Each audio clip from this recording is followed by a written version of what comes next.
여호와여, 내가 깊은 곳에서 주께 부르짖었나이다. 나 곧 내 영혼은 여호와를 기다리며 나는 주의 말씀을 바라는도다. 파수꾼이 아침을 기다림보다 내 영혼이 주를 더 기다리니 참으로 파수꾼이 아침을 기다림보다 더하도다. 이스라엘아, 여호와를 바랄지어다. 여호와께서는 인자하심과 풍성한 속량이 있음이라. 하나님은 영이시니 예배하는 자가 영과 진리로 예배할지니라. 아멘. 거룩한 나라를 주시고 주님께 예배할 수 있도록 발걸음 인도해 주시니 감사합니다. 오늘도 우리의 예배 가운데 함께하여 주셔서 살아계신 주님 인격적으로 만나고 은혜와 사랑에 감격하며 사랑의 교제를 나누는 시간이 되게 주옵소서. 살아계신 하나님, 지난 한 주간도 저희들을 지켜주셨다가 오늘도 간절히 주님을 바라며 주님께 나오게 하시니 감사합니다. 간절히 바라고 간절히 기다리는 우리를 주여 찾아오셔서 만나주시고 주님의 인자하심에 감격하고 풍성한 은혜로 충만해지게 해 주시옵소서. 이 예배를 통해 오직 주님만 홀로 영광 받아 주시기를 예수님 이름으로 기원하옵나이다. 아멘. 찬송가 4장을 함께 찬송하시겠습니다.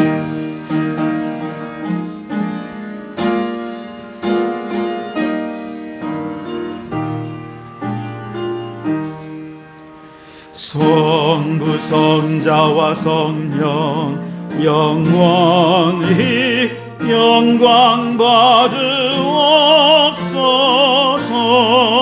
태초로 지금까지 또 길이 영원 무궁 성삼위께 영광. 아멘. 교독문은 22번입니다. 교독문 22번을 함께 교독하겠습니다.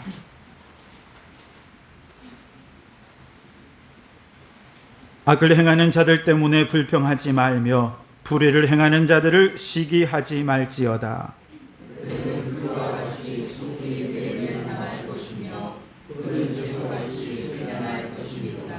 여호와를 의뢰하고 선을 행하라. 땅에 머무는 동안 그의 성실을 먹을거리로 삼을지어다.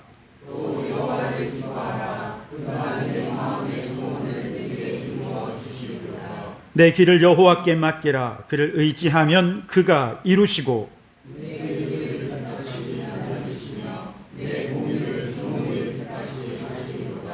여호와 앞에 잠잠하고 참고 기다리라.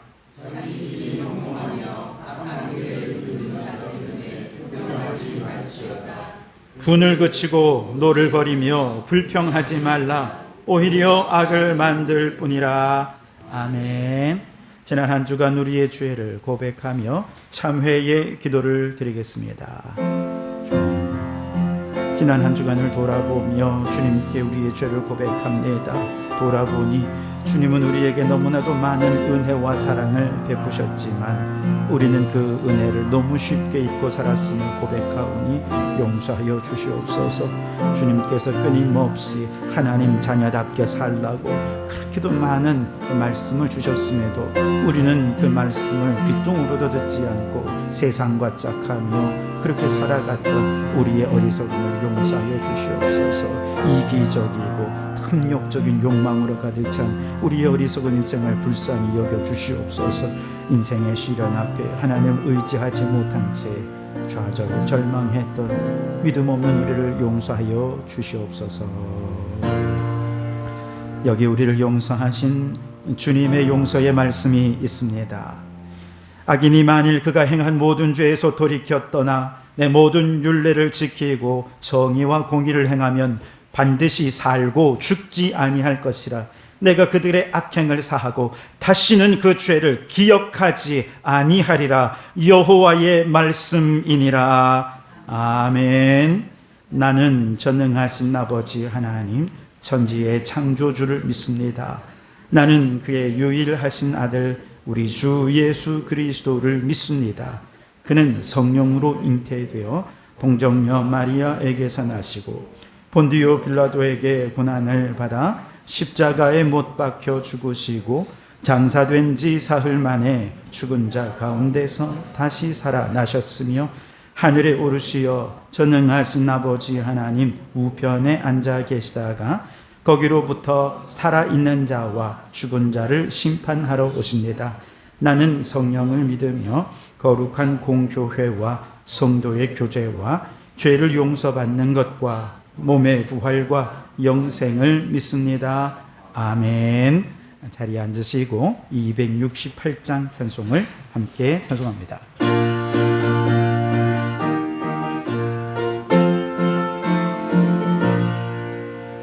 죄에서 자유를 얻게 하는 보혈의 능력, 주의 보혈, 시험을 이기고 승리하니 참 놀라운 능력이로다. 주의 보혈 능력이 또다. 주의 피 믿으오. 주의 보혈 그 어린 양의 매우 귀중한 피로다.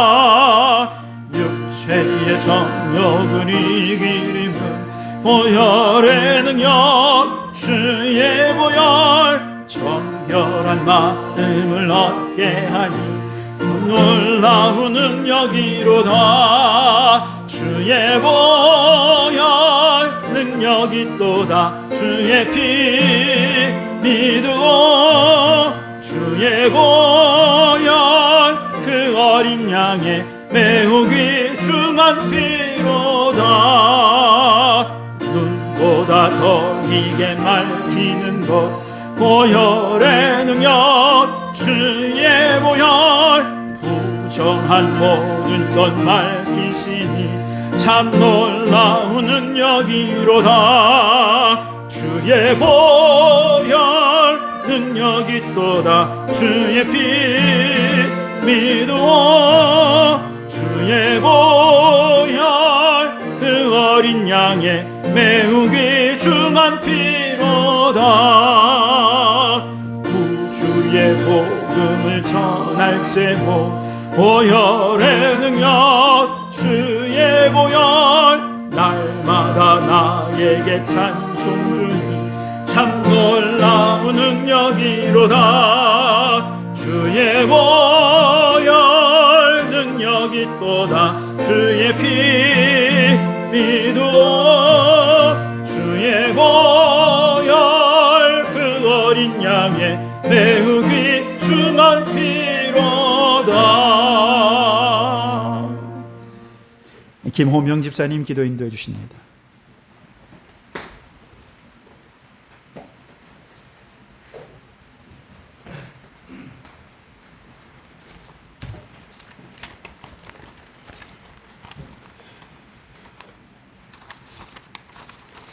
기도하겠습니다. 여호와께서 사람의 걸음을 정하시고 그의 길을 기뻐하시나니 그는 넘어지나 아주 엎드러지지 아니하면 여호와께서 그의 손으로 붙드심이로다. 아멘. 사랑의 왕 되신 하나님 앞에 모여서 기도와 찬양으로 예배하게 하시니 감사합니다. 연약한 우리의 인생이 뜻대로 되지 않고 환난 중에 무너질 때가 있습니다. 그럴 때마다 기도 뒤에 우리의 고백이 헛되이 되지 않기를 소망합니다. 한 주 동안 하나님 앞에 거룩하지 못했던 저희의 삶을 고백합니다. 성령의 인도하심보다는 육신의 욕망을 따라선가 가난한 자, 낮은 자를 섬기라 하신 주님의 말씀보단 물질과 권력을 더욱 탐하는 우리의 어리석음을 고백하고 회개하오니 저희를 용서하여 주시옵고 성령의 불로 저희들의 모든 죄를 태워 주시옵소서. 이 나라를 위하여 기도합니다.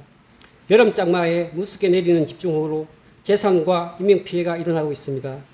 주님, 이 나라와 민족을 긍휼히 여기시고 하루속히 그대의 삶에 일상이 회복되게 도와주시옵소서. 성도교회를 위하여 기도합니다.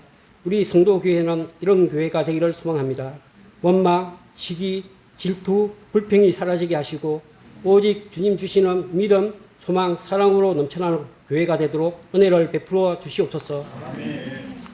주님께서 저희에게 값없이 주신 자연을 지키기 위해 녹색교회로서 더욱 성장하게 이끌어 주시고 이 사명감 잘 감당할 수 있도록 지혜와 힘을 주시옵소서. 귀한 어린 자녀와 청소년을 축복해 주시고 진학과 진로의 길을 활짝 열어주시되 오만한 자가 아닌 지혜롭고 겸손한 주님의 귀한 자녀들 되게 하옵소서. 매일매일 묵상과 기도로 말씀 전하시는 박희강 목사님과 그의 가정을 기억하시고 은혜가 강물처럼 흐르게 하시고 복에 복을 능력 위에 능력을 더하여 은혜와 치유와 회복이 되는 말씀 스포트로 능력을 부어 주시옵소서. 우리의 빛 되시고 생명 되신 예수님의 이름으로 기도드리오며 지금까지 다 알지 못한 저의 기도를 주님께서 가르쳐주신 기도로 기도드리오니 하늘에 계신 우리 아버지, 아버지의 이름을 거룩하게 하시며 아버지의 나라가 오게 하시며 아버지의 뜻이 하늘에서와 같이 땅에서도 이루어지게 하소서. 오늘 우리에게 일용할 양식을 주시고 우리가 우리에게 잘못한 사람을 용서하여 준 것 같이 우리 죄를 용서하여 주시고 우리를 시험에 빠지지 않게 하시고 악에서 구하소서. 나라와 권능과 영광이 영원히 아버지의 것입니다. 아멘.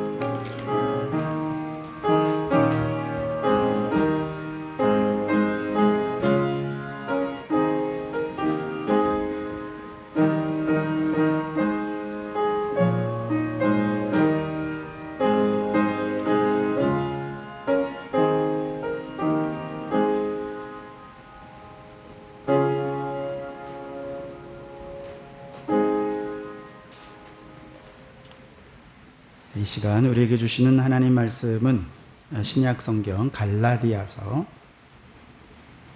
2장 11절에서 18절까지 말씀입니다.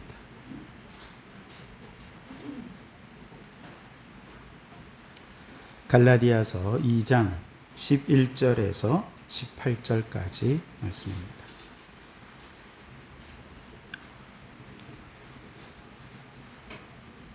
제가 봉독해 드리겠습니다. 하나님의 말씀을 경청하시기 바랍니다.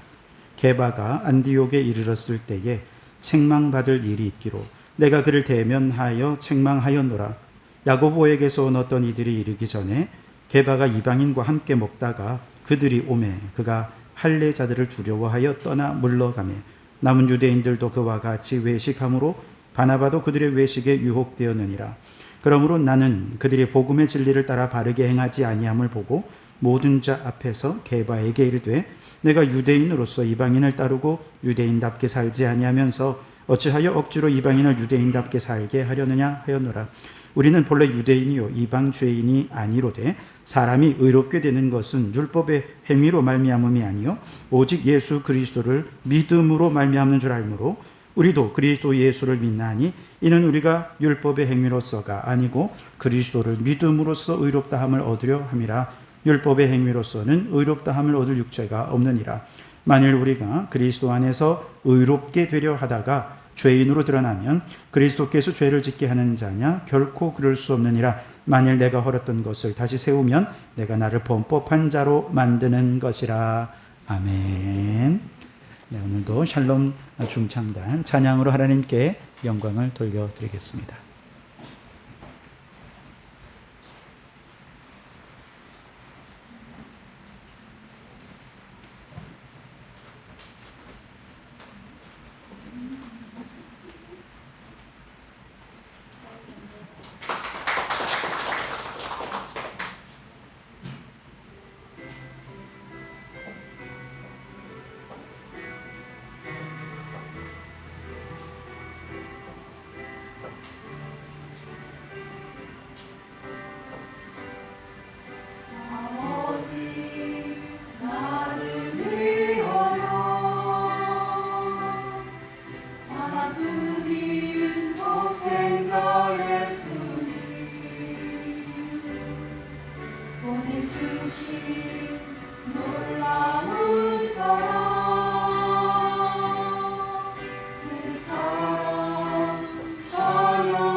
귀한 찬양 감사합니다. 우리 앞뒤 좌우로 함께 인사를 나누겠습니다. 오늘도 은혜 받고 돌아갑시다.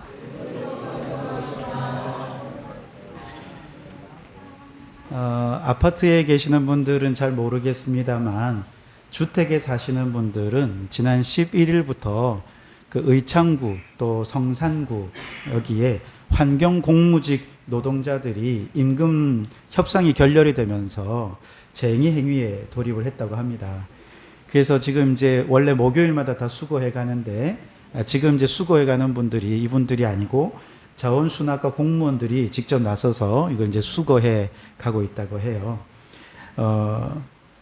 그러다 보니까 좀 제대로 수거가 안 되는 부분들이 있습니다. 어제 제가 그저께도 그렇고 쭉 주택가를 한번 이렇게 돌아보니까요. 재활용 수거 거부 스티커가 이렇게 붙여져 있거나 거부한다고 글씨가 쓰여져 있는 그런 재활용 쓰레기들이 주변에 곳곳에 널려 있어서 굉장히 그 거리가 지저분해져 있더라고요. 평소와는 많이 달라져 있었어요. 마침 제가 지난주 월요일 날 우리 팔룡동 타소중립위원들과 함께 자원관리사 교육의 일환으로 자원시 재활용 종합단지에 견학을 갔었습니다. 그 자리에서 이제 교육하는 직원분께 우리 자원관리사 교육생 한 분이 질문을 했어요. 아니 왜 그전에는 안 그러더니 갑자기 수거 안 해가고 딱지를 자꾸 붙여놓고 안 가져가느냐 이제 물어보니까 그분이 이제 이렇게 얘기하셨어요. 원래 재활용 쓰레기가 올바르게 배출되지 않으면 지금처럼 수거 거부 스티커를 붙이고 수거하지 않는 것이 원래 원칙이라는 것이죠. 그런데 민원이 너무 거세다 보니까 지금까지는 그냥 웬만하면 그냥 다 가져갔다는 거예요. 근데 이제 파업 기간 중에는 이게 어떻게 할 수 없으니까 어쩔 수 없이 원칙대로 하고 있는 것이다. 이제 그렇게 얘기를 하시더라고요. 아마 여러분들 중에도 그렇고 우리 창원 시민들 모두가 재활용 쓰레기를 분리하는 것이 반드시 필요하고 또 좋다는 것을 모르는 사람은 아마 아무도 없을 것입니다. 그런데 그냥 귀찮잖아요. 그거 분리하고 또 비우고 헹구고 이게 쉽지가 않거든요. 귀찮거든요. 그러니까 대충 모아서 버리면 알아서 수거해 가겠지라고 생각하는 안일한 마음 때문에 그냥 이것저것 섞어서 막 버리는 거예요. 어제 우리 정다운 도서관에서도 우리 성도들과 함께 교회 주변에 우리 쓰레기 줍기 활동을 했거든요. 우리 건물 앞에도 보니까 재활용 쓰레기 내놨는데 이렇게 써 있더라고요. 음식물이 섞여 있어 수거 불가 이렇게 쓰여져 있더라고요. 재활용 쓰레기를 버릴 때에는 4가지를 기억하면 됩니다. 비행 분석 아십니까? 네, 비우고 헹구고 분리하고 섞지 않는 거죠. 이게 원칙입니다. 아마 다 모르시는 분 없을 텐데요. 그런데 이제 알면서도 여기에 음료를 담아서 버리고 먹다 남은 음료라든지 음식물을 그대로 담아 버리니까 이제 수거가 안 되는 거죠. 파업이 얼마나 갈지 모르겠습니다. 아마 장기화된다면 우리 동네 곳곳이 아마 쓰레기 더미가 되지 않을까 참 걱정이 됩니다. 제가 이 말씀을 드리는 이유는 우리가 안다고 아는 만큼 행동을 하느냐 그렇지는 않다는 얘기입니다. 재활용 쓰레기를 어떻게 분리 배출할 것인가 아마 몰라서 분리 배출하지 않는 분은 거의 없을 거예요. 물론 세밀하게 또 구체적인 것 우리 다 모르는 부분이 있을 수 있겠죠. 그러나 그걸 정확하게 100% 다 안다고 해서 실천을 하느냐 그건 또 다른 문제라는 거죠. 신앙의 문제도 마찬가지라는 것입니다. 여러분 우리가 하나님의 말씀을 몰라서 실천하지 않습니까? 그렇지 않습니다. 물론 우리가 성경의 내용을 다 알 수는 없겠죠. 그러나 성경의 핵심적인 내용이 무엇인지 우리는 끊임없이 또 반복해서 주일마다 듣기 때문에 우리 옛말에 그런 말도 있죠. 서당께 3년이면 풍모를 읊는다는데, 교회를 이렇게 오래 다니다 보면 성경을 다 몰라도 그래도 하나님이 무엇을 기뻐하시는지 무엇을 싫어하는지는 웬만큼 알아요. 즉 실천할 수 있을 정도로 웬만큼 풍모를 읊을 정도는 된다는 얘기죠. 그런데도 왜 우리는 실천하지 않을까 생각해 보면 이건 지식의 문제가 아니라는 거죠. 믿음의 문제라는 것입니다. 그래서 우리에게는 더 많은 지식이 필요한 것이 아니라 이미 아는 것을 혹은 이미 믿는 것을 온전히 믿는 믿음이 필요한 때다라고 얘기할 수 있겠습니다. 여러분 예수님을 믿으시지요? 예수님을 믿지 않는 분들 아마 물론 있겠습니다만 예수님을 믿는다라고 말하면서도 우리가 믿은 대로 행동하지 않는 것은 그건 지식의 문제가 아니라 온전한 믿음이 없다는 데 문제가 있다는 것을 우리가 생각하면서 좀 더 많이 알아야 내가 더 실천할 수 있겠다, 이게 아니라 이미 내가 아는 것을 제대로 알고 있느냐, 그 믿음을 좀 점검해 볼 필요가 있다는 것이죠. 좀 이따 살펴보겠습니다만 믿음에는 단지 지식의 차원이 있는 뿐만 아니라 감정이 담겨 있고 의지적인 결단도 함께 있어서 이건 전인격적인 차원이 바로 믿음 속에 있거든요. 그래서 지적으로 동의하면 믿는다, 이게 아닙니다. 이것도 믿음이지만 야고보 사도는요, 믿노라 하면서 행함이 없는 그 믿음은 죽은 믿음이다, 그렇게 얘기했거든요. 즉 지식으로만 안다고 이게 온전한 믿음이 아니고 여기에 주님을 향한 뜨거운 사랑과 말씀에 대한 의지적 결단이 함께 포함될 때 온전한 믿음이 될 수 있을 겁니다. 자, 이제 오늘 성경을 한번 좀 들어가 볼까요? 오늘 우리가 읽은 갈라디아서의 말씀은 바울 사도가 갈라디아 교회에 보낸 편지입니다. 갈라디아 교회는 바울 사도가 2차 선교 여행 중에 세워진 교회입니다. 그가 2차 선교 여행은 처음에 육지를 통해서 갈라디아와 소아시아 지방에서 복음을 전하려 하다가 성령이 막으셔서 하나님의 은혜로 유럽으로 넘어가서 복음을 최초로 전했던 바로 그 선교 여행이 2차 선교 여행입니다. 그리고 갈라디아 지방은 바로 그 소아시아 지방에 속한 지역이죠. 바로 그곳에서 갈라디아에서 전도를 하면서 사람들이 예수님을 믿고 교회가 세워졌습니다.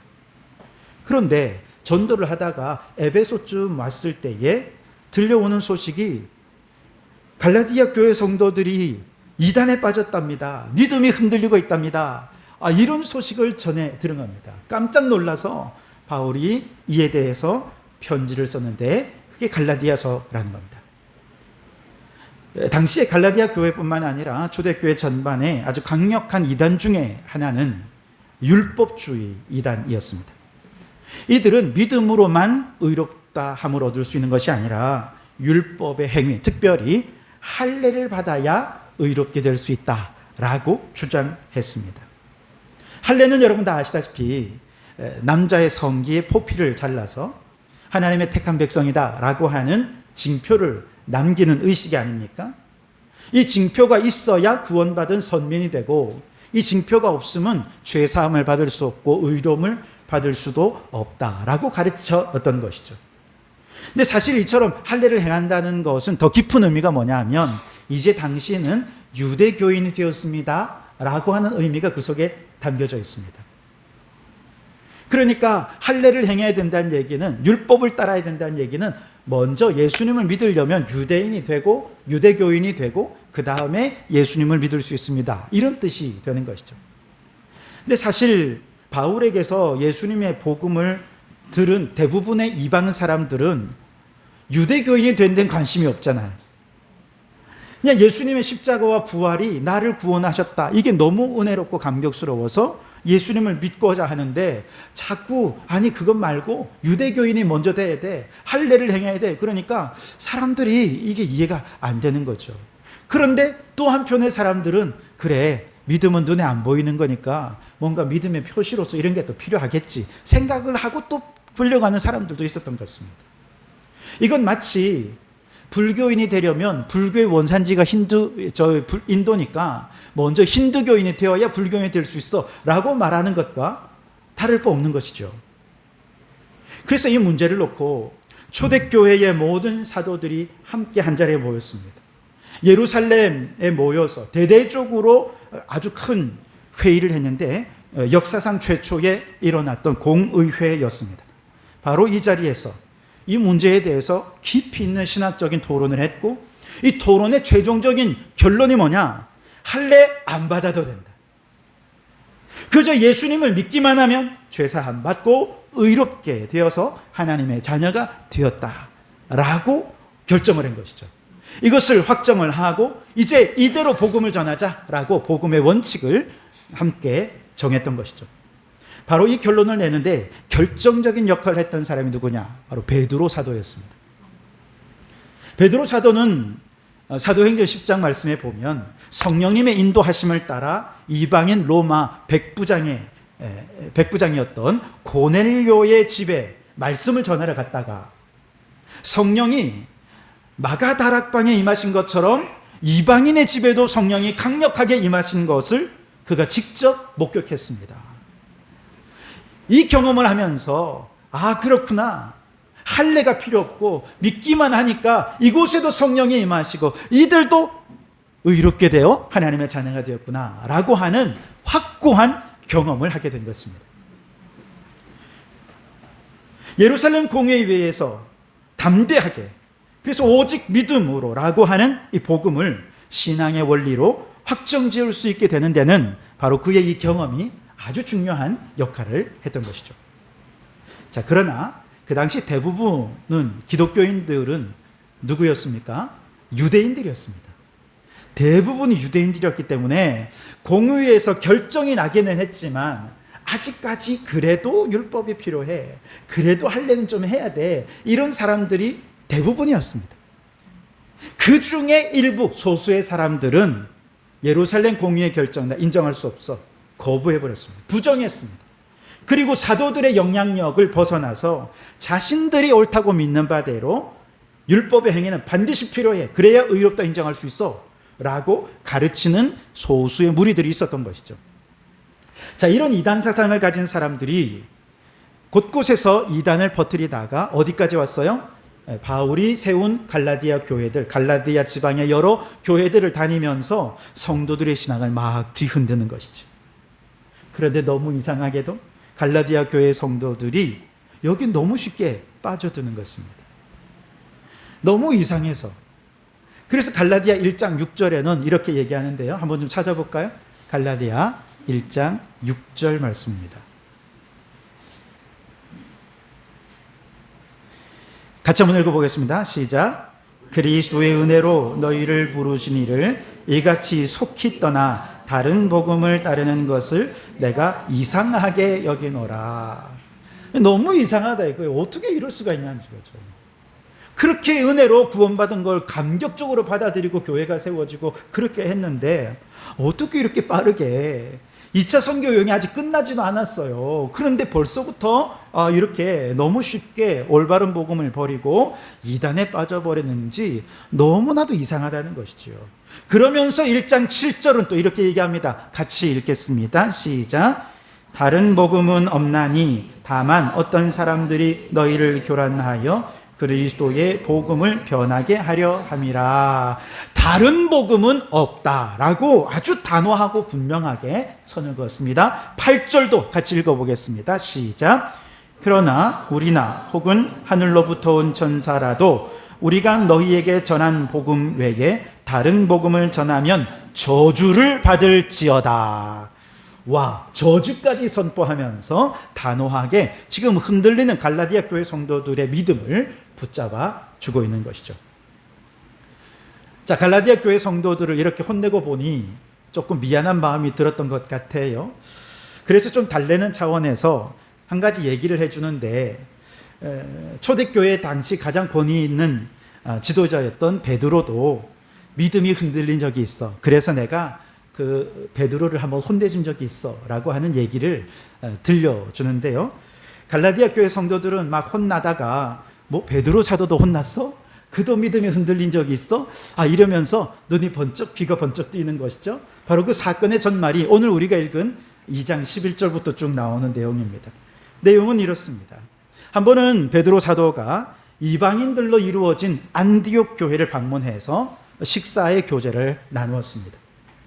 같이 밥 먹고 식사하고 교제하는 게 대단하겠는가 싶지만, 말씀드린 대로 당시 유대인들은 이방인과 만나 교제하는 것은 굉장히 드문 일이었고 또 굉장히 어려운 일이었습니다. 왜냐하면 유대인들은 어려서부터 그들의 기도문 속에 이방인들을 저주하는 기도를 끊임없이 해왔거든요. 그러니까 나면서부터 그들은 항상 기도하면서 이방인들은 지옥의 땔감이다, 이런 생각을 갖고 자라왔기 때문에 그들이 저 이방인들과 유대인들이 같이 앉아서 밥을 먹고 교제를 하고 식사를 나눈다? 이것은 오늘날로 치면 유대인들이 독일 나치와 함께 앉아서 밥 먹는 것, 또 우리나라의 위안부 할머니들이 독일 전범들과 함께 앉아서 식사의 교제를 나누는 것과 다를 바 없을 정도로 이건 어마어마한 사건이었습니다. 그런데 베드로 사도는 이게 가능했어요. 왜 그럴까요? 이미 안디옥 교회 성도들은 예수님을 믿었고 믿음으로 죄사함 받고 의롭다함을 입었기 때문에, 이미 믿음의 형제 자매가 되었기 때문에 그들은 함께 식사 교제를 나누어도 상관없다라고 생각했던 것이죠. 그런데 베드로 사도가 이렇게 식사하던 중에 누가 이렇게 와서 소식을 전해주는데요. 저 예루살렘에서 야고보 사도가 보낸 사람들이 지금 안디옥 교회 근처까지 다 왔답니다. 그 소식을 듣게 된 거죠. 야고보 사도가 보낸 사람들은 할례를 주장하는 사람들, 예수님을 믿고 믿음으로 의롭다함을 얻는 것은 인정하지만 여전히 할례의 중요성을 인식하는 사람들이 보낸 사람들입니다. 그들이 온다 하는 얘기를 듣자 그렇게 확신에 차 있던 베드로가 갑자기 안디옥 교회 성도들의 눈치를 보기 시작하는 거예요. 그러더니 살금살금 한 걸음 한 걸음 뒤로 솔솔솔솔 빠지더니 식사의 자리에서 완전히 떠나가 버린 것입니다. 그래서 헬라어 성경을 이렇게 읽어보면 갑자기 벌떡 일어나 나간 게 아니라 눈치를 슬슬 보면서 이렇게 뒤로 빠져나가는 그런 뉘앙스가 그 문법 속에 이렇게 담겨져 있는 거죠. 왜 그랬을까? 정확히 알 수는 없지만 여러분 2장 12절 말씀 한번 보시겠습니까? 12절에 보면 이렇게 얘기합니다. 그가 할례자들을 두려워하여 떠나 물러가매 그랬어요.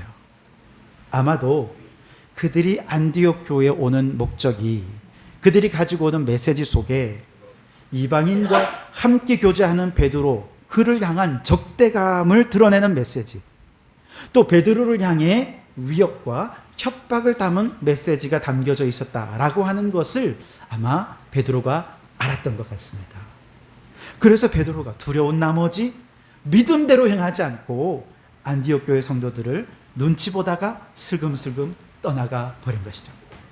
더 당황스러운 것은요, 베드로가 이렇게 슬금슬금 떠나가는 모습을 주변에 유대교인으로서 예수님을 믿은 바나바라든지 또 다른 유대적 기독교인들이 보고 있다가 그들도 두려워하면서 다 떠나가 버린 것입니다.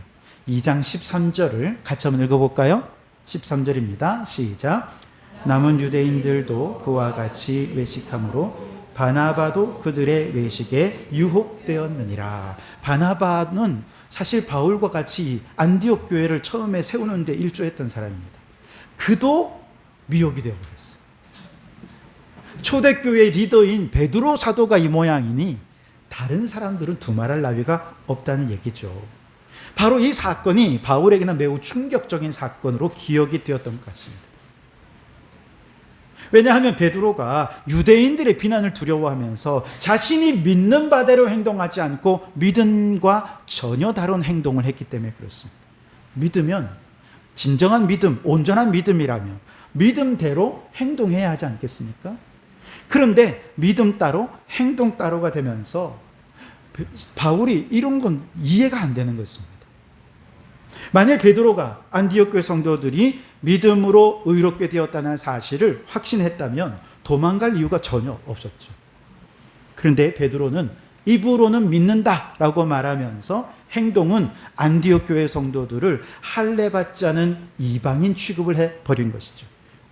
그러면서 슬금슬금 도망치면서 믿음과 행동이 서로 다른 이중적인 태도, 바로 이 태도를 오늘 13절에서는 외식하는 믿음이다 그렇게 얘기하고요, 14절 말씀에는 복음의 진리를 따라 바르게 행하지 않은 행동이었다. 그래서 내가 베드로를 혼쭐내고 책망한 일이 있다라고 얘기한 것이죠. 이 사건을 얘기하면서 바울은 갈라디아 교회 성도들에게 다시 한번 그럼 올바른 믿음이 뭐냐 정리한 것이 2장 16절 말씀인데요. 우리 2장 16절 말씀을 같이 한번 읽어보겠습니다. 시작. 사람이 의롭게 되는 것은 율법의 행위로 말미암음이 아니요 오직 예수 그리스도를 믿음으로 말미암는 줄 알므로 우리도 그리스도 예수를 믿나니 이는 우리가 율법의 행위로서가 아니고 그리스도를 믿음으로써 의롭다함을 얻으려 함이라. 율법의 행위로는 의롭다함을 얻을 육체가 없느니라. 아멘. 오직 예수 그리스도를 믿음으로 의롭다함을 얻게 된다. 믿음의 핵심이라는 것이죠. 여러분, 이 말씀은 너무 선명하기 때문에 뭐 더 설명할 게 없습니다. 인간의 어떤 노력으로도, 인간의 어떤 선행으로도, 인간의 어떤 대단한 공로나 어떤 업적으로도 그는 그것으로 인해 죄에서 벗어날 수가 없다는 것입니다. 무엇으로? 오직 믿음으로. 무엇을 믿음으로 죄에서 벗어납니까? 예수님의 십자가를 믿음으로. 오늘 우리가 아까 찬송했던 찬송가 268장 여러분 아시죠? 죄에서 자유를 얻게 하는 유일한 능력이 무엇입니까? 보혈의 능력입니다. 이거를 믿으면 의롭다함을 얻습니다. 시험을 이기며 승리케 하는 유일한 능력이 무엇입니까? 보혈의 능력이라는 것이죠. 육체의 정욕을 이길 힘이, 또 정결한 마음을 얻게 하는 능력도, 부정한 모든 것을 맑히시는 능력도 모두가 예수님의 십자가에서 흘린 보혈의 능력이다라고 하는 이 사실을 믿을 때 우리는 믿음으로 의롭게 되는 이 놀라운 기적과 신비를 경험하게 되는 것입니다. 중요한 것은 우리가 믿습니다 말은 하지만 그게 진짜 믿는 거냐, 그 믿음이 온전한 거냐를 생각해 보아야 합니다. 이 믿음 속에는 네, 예수님의 십자가가 죄에서 자유케 하는 능력이 있다는 사실을 내가 동의합니다. 지적으로 동의합니다.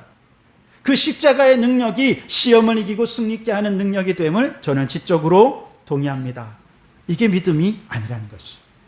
그것도 포함이 됩니다만 이성적인 의미, 지적인 의미를 포함할 뿐만 아니라 그것을 넘어서 감정과 의지까지 같이 움직여서 전인격적으로 믿음대로 살아내고 믿음대로 행동할 때 이것을 우리는 믿음이다라고 말하는 것이죠.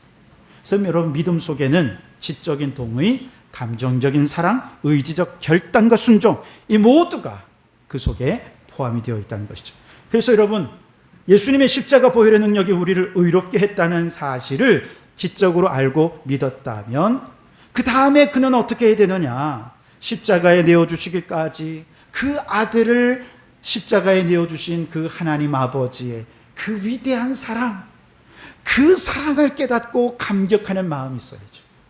뿐만 아니라 우리를 죄에서 대속하시기 위해 자신의 몸을 십자가 위에서 다 희생하시면서 물과 피를 쏟으며 자신을 내어주신 예수 그리스도의 그 놀라운 희생과 은혜와 사랑에 감동할 수 있어야죠. 그리고 우리 하나님과 그 아들 예수 그리스도에 대해 우리는 감정적으로 그분을 사랑하는 마음이 갖게 되는 것, 이게 믿음이라는 것입니다. 이 믿음이 있는 사람들은 우리는 고백을 담아 찬양을 합니다. 사랑합니다 나의 예수님, 사랑합니다 아주 많이요, 사랑합니다 나의 예수님, 사랑합니다 그것뿐이에요. 그 사랑이 너무너무 크고 놀랍고 감사하고 감동해서 그 사랑이면 다른 거 필요 없습니다라고 고백하는. 여러분, 그 예수님의 십자가 사랑이 우리를 죄에서 구원하신 놀라운 능력임을 여러분 믿으십니까?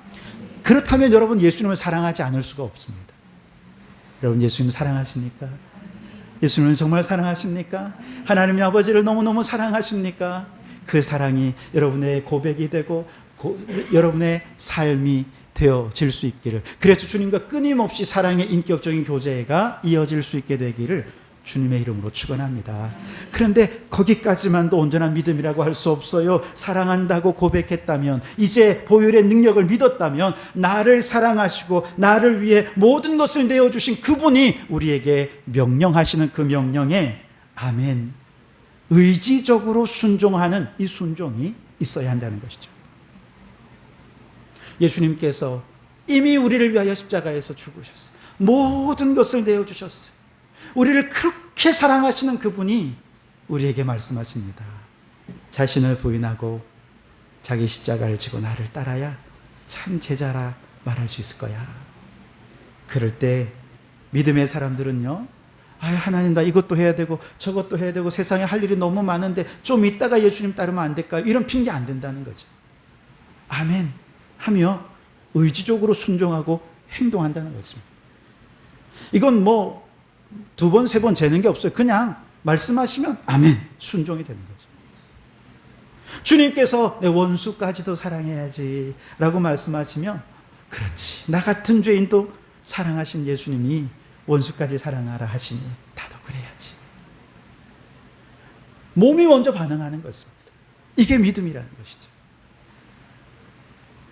만민에게 이 복음을 전파하라 명령하실 때 아멘 순종하면서 우리가 있는 삶의 자리에서 입술로 복음을 전하고 인격으로 복음을 전하고 삶으로 복음을 전하고 예수 그리스도를 닮은 선한 영향력으로 복음을 전하기 위해 헌신할 때 우리는 온전한 믿음의 사람이다, 그렇게 얘기할 수 있는 것이죠. 그래서 여러분 저를 한번 따라 해주시겠습니까? 온전한 믿음이란 알고 사랑하고 행동하는 전인격적인 것입니다. 좀 긴데요. 다시 한 번 더 저를 끝까지 따라해 주십시오. 온전한 믿음이란 알고 사랑하고 행동하는 전인격적인 것입니다. 자, 문제는 오늘 우리의 믿음이 혹시 베드로처럼 믿음과 행동이 서로 이질적으로 달라지는 신앙은 아닌가? 우리가 복음의 진리를 올바르게 따르지 않고 불완전한 믿음으로 신앙생활하고 있지는 않은가 점검해 보자는 것이죠. 입술로는 믿는다고 말은 해요. 그런데 예수님을 사랑하는 마음의 감격이 다 식어버렸어요. 주님과 날마다 말씀과 기도로 교제하는 신앙이 여러분에 있습니까? 그게 없어요. 예수님을 정말로 사랑합니다라고 고백하면서도 주님이 명령하실 때 아멘으로 순종하는 삶의 변화가 하나도 나타나지 않아요. 그러면 그건 온전한 믿음이라 말할 수 없는 것 아니겠습니까? 그냥 내가 말씀 속에서 이해되면 따르고 이해 안 되면 난 순종을 못해. 내가 할 수 있으면 순종하는데 그건 내가 내 형편이랑 너무 다른데 내가 할 수 없겠는 걸, 그러면 순종을 못하는 거예요. 그건 온전한 믿음이라 말할 수 없죠. 여러분, 이렇게 우리의 믿음이 온전한 믿음이 되지 못하면 뭐만 남느냐 하면 사랑이 없어요. 순종이 없으면 이제 뭐가 남아요? 딱딱한 문자적인 율법에 대한 지성적인 이해만 남아요. 그리고 의무적인 복종만 남는 거죠. 우리는 이것을 외식적인 신앙, 가식적이고 형식적인 신앙이라 그렇게 말합니다. 신앙이 율법적이 되면 그때부터는 의무만 남고요, 다른 사람에 대해서는 율법적으로 비난하고 정죄하는 것만 남아요. 저 사람은 왜 이렇게 기도도 안 하고, 저 사람은 왜 예배도 안 드리고. 비난이 내게서 제일 먼저 나와요. 바로 이것이 예수님 시대의 바리새인과 서기관들의 신앙의 모습이었고, 예수님은 바로 그들을 향해서 7번이나 화 있을진저 저주를 선포하셨습니다. 그런데 오늘 우리가 그렇게 예수님이 저주를 선포하신 그들의 신앙을 따라 다시 율법적인 신앙으로 돌아간다고요? 너무 어리석은 것 아닙니까? 예수님을 나의 구원자로 믿고 믿음으로 의롭게 되었다면 그 믿음이 사랑이 되고 믿음이 행동으로 나타나는 온전한 믿음의 사람이 되어야 하지 않겠느냐는 것이죠. 그래서 바울이 이렇게 너무 쉽게 율법으로 돌아선 갈라디아 교회 성도들을 향해 이렇게 얘기합니다. 여러분 2장 20절 말씀을 같이 한번 읽어보겠습니다. 2장 20절입니다. 시작. 내가 그리스도와 함께 십자가에 못 박혔나니 그런즉 이제는 내가 사는 것이 아니요 오직 내 안에 그리스도께서 사시는 것이라. 이제 내가 육체 가운데 사는 것은 나를 사랑하사 나를 위하여 자기 자신을 버리신 하나님의 아들을 믿는 믿음 안에서 사는 것이라. 아멘. 여러분 믿음이란 뭡니까? 나는 죽었어요. 십자가에서 예수님과 함께 죽고 예수님 부활하실 때 이제 예수 그리스도께서 내 안에 들어오셔서 예수님이 내 안에 주인 되어 사시는 것입니다. 내가 주인 되어 사는 것 아니라 이제 하나님의 아들이 예수 그리스도께서 내 안에 들어오셔서 내 삶의 왕이 되시고 주인이 되시고 내 삶의 통치자가 되셔서 그분의 명령에 순종하며 살겠습니다라고 하는 믿음 안에서 사는 것, 이게 진짜 믿음이라는 것이죠.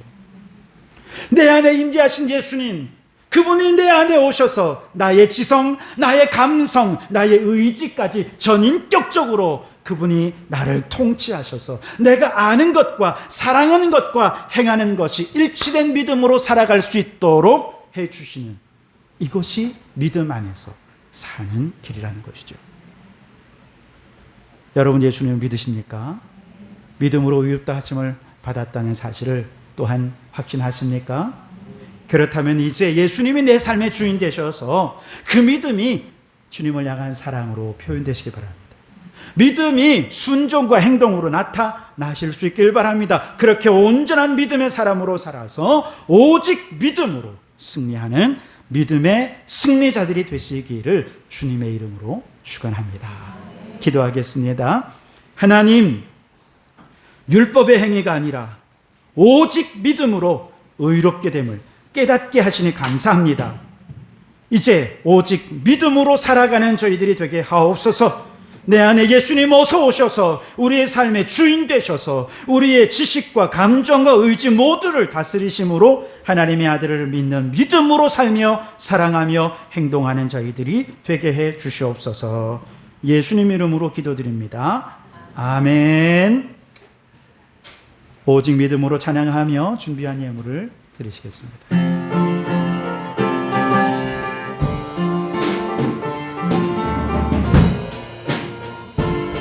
믿음의 고백으로 찬양하겠습니다. 세상은 들리고 사람들은 변하여도 나는 주를 섬기니 주님의 사랑은 영원히 변하지 않네. 나는 주를 신뢰해. 오직 믿음으로 내가 살리라. 오직 믿음으로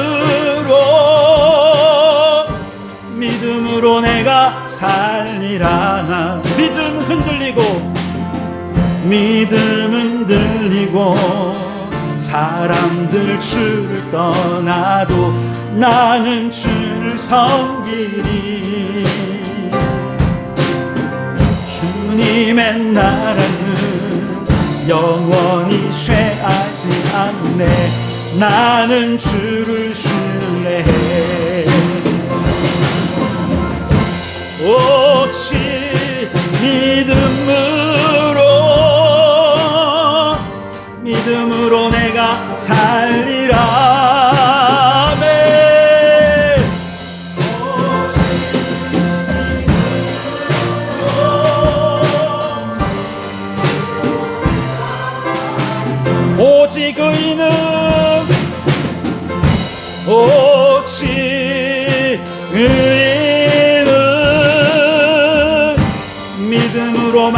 말미암아 살리라.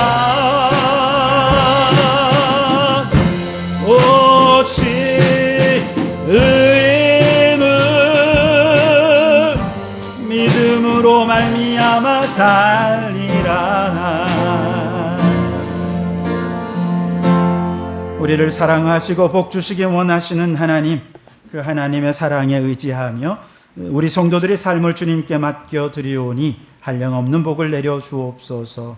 주님, 지난 한 주간 여러 가지 이유로 상처 입고 낙심하며 좌절하고 있었던 분이 있지는 않은지요. 이 시간 주님, 그 상처난 마음, 무너진 마음을 우리 주님께서 붙잡아 주셔서 다시금 새 힘을 얻고 일어나 걷고 뛰며 모든 절망의 자리에서 희망을 노래하는 성도들이 되게 해 주시옵소서. 주님, 아무리 의사를 만나 진단을 받아도 도무지 병의 원인을 알 수가 없습니다. 약을 먹어도 차도가 없어 답답한 마음으로 주님께 우리의 육신을 맡깁니다. 우리를 창조하신 창조주 하나님은 나보다 나를 더 잘 아시고 의사보다 나를 더 잘 아시는 줄 믿습니다.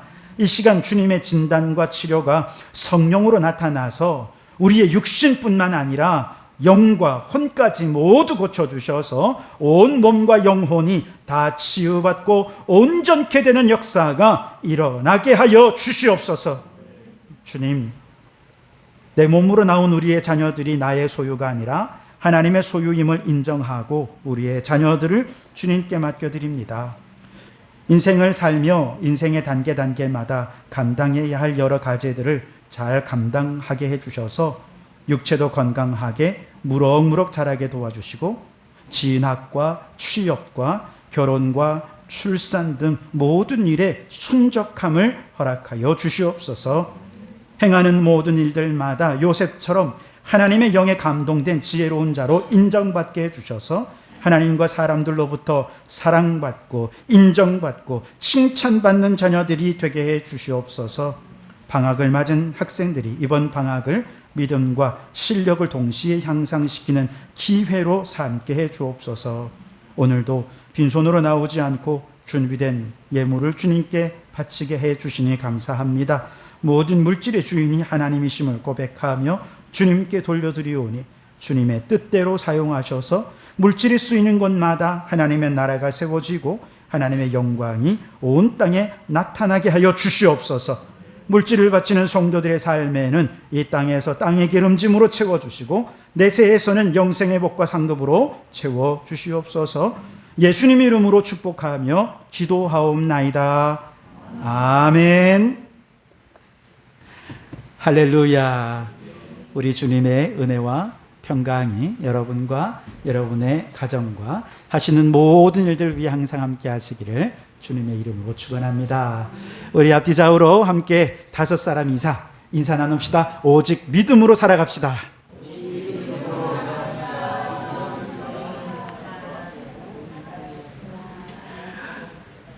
네, 몇 가지 광고 드리겠습니다. 오늘 오후는 우리 장년들은 기관 모임을 하겠고요. 우리 교육부에서는 성경 공부 한 15분 정도 짧게 하고 레진 공예를 만드는 활동을 이어가겠습니다.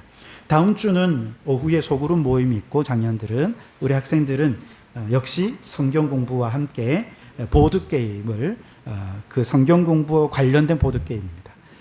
그렇게 진행하도록 하겠습니다. 많이 참여해 주시기를 바라겠습니다. 계속해서 우리 바울서신 나누고 있습니다. 어제까지 우리는 고린도전서 4장 말씀을 읽었고요. 자, 월요일부터 고린도전서 5장 시작이 됩니다. 알고 계시죠? 네, 여러분 하루하루 한 장씩 읽고 본인이 읽고 또 은혜 받은 내용들을 우리 전체 카톡방에 짧게나마 올려주신다면 아마 다른 분들도 말씀의 은혜를 함께 나누게 되리라 생각합니다. 뿐만 아니라 전교인 여름 수련회가 8월 14일, 15일에 밀양에서 있습니다. 계속 광고를 드리는데요. 좋은 일기를 주시기를 위해서 기도해 주시고 우리 성도들 빠짐없이 다 참여해서 정말 큰 은혜와 또 사랑과 교제를 나누는 시간들이 되도록 기도해 주시기를 부탁을 드리겠습니다. 특별히 생태와 영성이라는 주제로 또 최강선 목사님 모셔서 강의해 주실 텐데요. 하이라이트입니다. 아주 은혜가 될 것입니다. 큰 은혜가 있는 이 귀한 모임에 빠짐없이 다 참여해 주시기를 부탁을 드리겠습니다. 우리 다 같이 일어나셔서 교회 찬양하시겠습니다.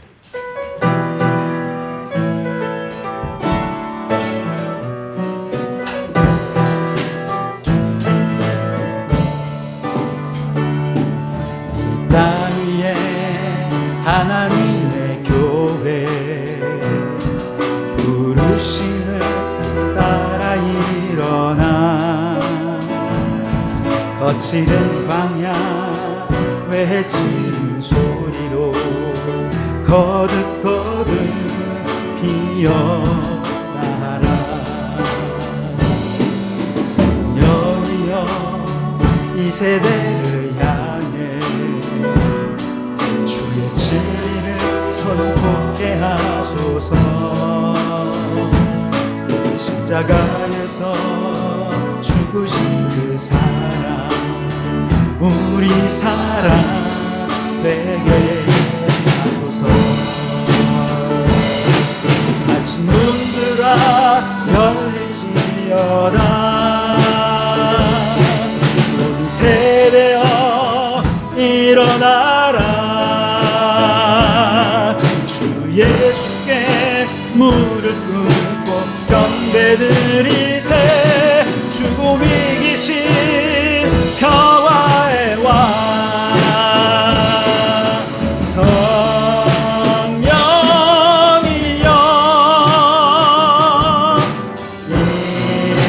임하소서. 초대교회 역사 같은 권능으로 모든 교회 일으켜 주소서.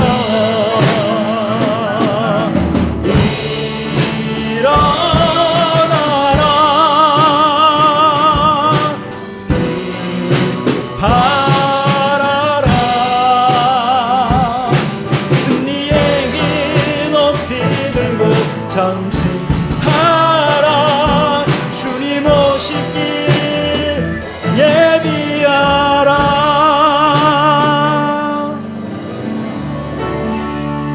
이제는 우리 주 예수 그리스도의 은혜와 아버지 하나님의 극진하신 사랑하심과 성령님의 감동감화 충만 역사 교제하심이 하나님의